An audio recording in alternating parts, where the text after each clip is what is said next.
So, deep canvassing, I mean, I think you would assume that people would feel put off by the stranger asking what it was like for them to be a single mom 20 years ago, or what it was like for them to have to make decisions to go to work instead of taking care of their kids when they were sick, or instead of taking their kids to the doctors, still sending them to school. Or you'd think that they would feel that a stranger should not be asking them those questions. But if you have the courage to ask, people, for the most part, are willing to tell you. And for a lot of people, it's a transformative experience because nobody's ever asked them questions like that, not even their closest loved ones or best friends.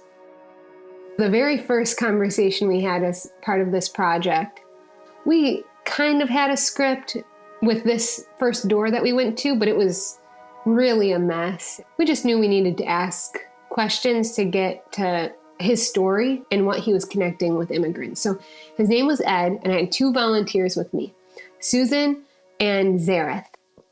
And they were just going to observe. And I was scared shitless because I had no idea what I was doing.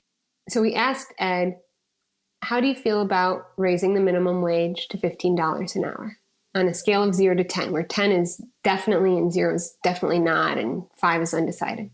I'm a 10, Ed says. Okay. Well, what about if it included undocumented immigrants? He went off about how undocumented immigrants didn't deserve it and how that makes him want to put himself at a 0. I asked him if he knew any immigrants, and he didn't. Then I asked him, when's a time in his life when he's really needed care or support? And he started telling me about how he wasn't too happy with where his life was.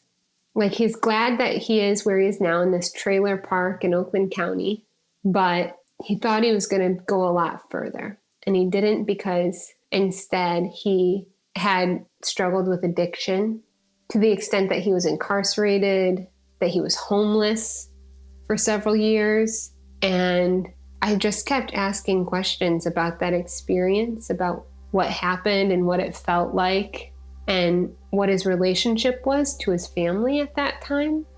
He shared about how his dad had been disappointed in him.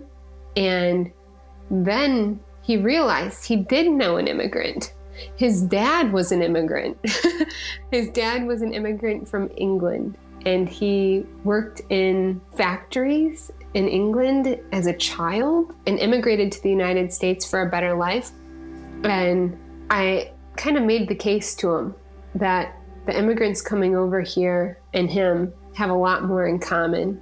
This economy's hard and this world is hard, and they're just wanting to do what's best for their families. And he agreed. So by the end of the conversation, he had changed his mind completely.